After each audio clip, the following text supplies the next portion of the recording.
Good afternoon and welcome to Oakland, California and the campus of Laney College for the second game of tonight's basketball doubleheader between the Warriors of Westmont and your Academy of Art Urban Knights. My name is Satchel Foster, live from the scene of last year's heartbreaking double overtime loss that the Urban Knights suffered at the hands of these Warriors, who come in on a hot streak.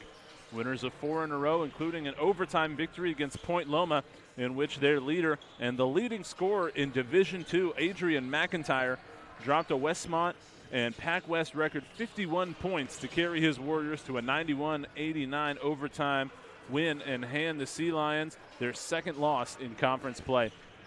Meanwhile, the Urban Knights come in having one of 6 of 8, but dropped just their second home game of the season last time out against Division III UC Santa Cruz at Kezar Pavilion on Tuesday night.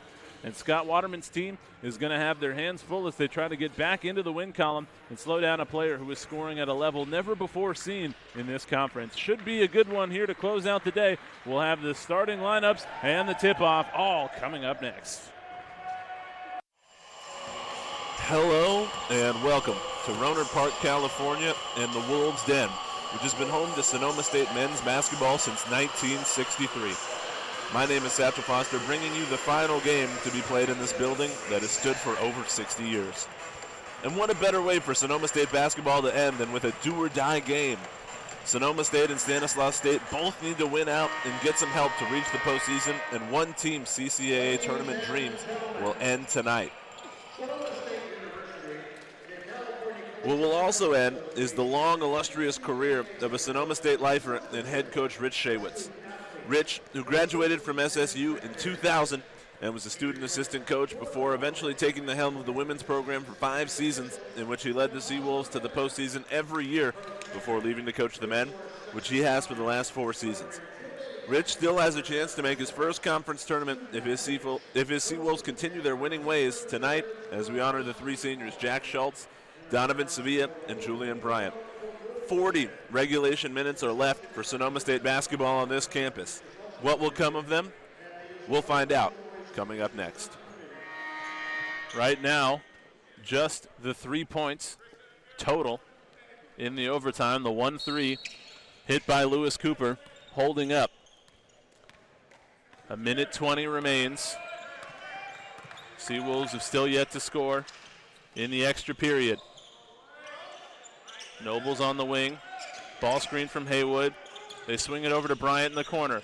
Bryant driving. Reagan wide open. He got it! Aaron Reagan has played only sparingly tonight. Hits that 3. His first basket of the game. Ties it in the final minute of overtime. 70-70. What a huge shot that is for Aaron Reagan. He's played only 4 minutes tonight, but right now he's hit the biggest shot of the game. Lewis Cooper and the Broncos had the ball in a similar situation to end regulation and could not score.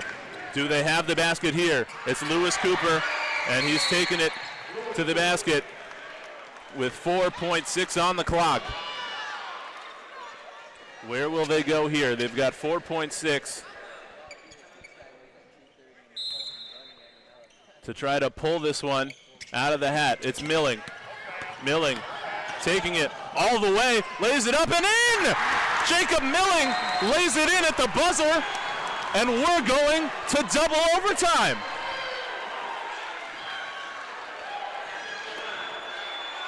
And nobody would have thought that Rich Shaywitz would give it to his 6'8" big man to take it the length of the court to tie the game. They kept waiting for him to give it to Nobles on the wing, and Jacob Milling just went all the way to the rim. And once again, the Seawolves at the death are not done yet. 72-72. We've got double OT here as the Seawolves still have a shot at taking down Greg Kamansky's 25th ranked Broncos. And that free throw down for Jacob. And there it is. 4:38 remains in the second overtime. And for the first time, the Seawolves have a lead. Rims in the second. We got a 1-point game. 11-second difference between the game clock and the shot clock. The Urbanites don't need to foul.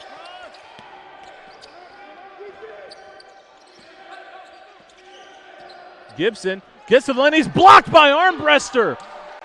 Oh, what a rejection from Robbie.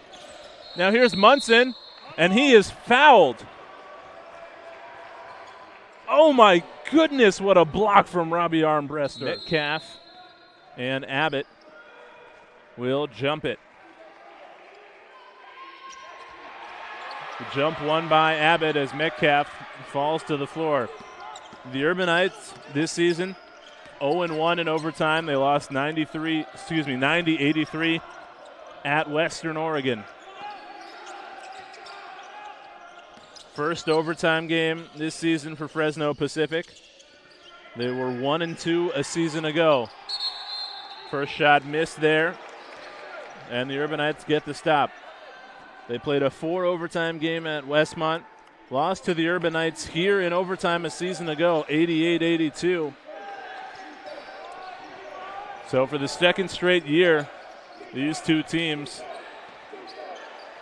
here in the Bay Area needing an extra period.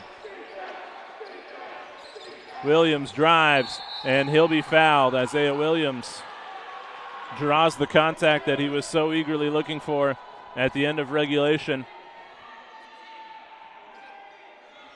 Foul's going to go against Gibson, and that's going to be his 5th personal. So after playing much of that second half with 4 fouls, Brandon Gibson Jr., the freshman from Sacramento, fouls out less than a minute into the overtime, and his night is done.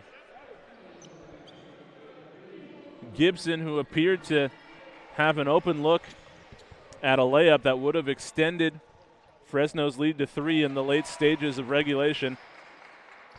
A shot that was wiped clean by Robbie Armbruster, fouls out. And the ensuing free throw from Isaiah Williams puts the Urbanites back in front. Isaiah good on both, 62-60.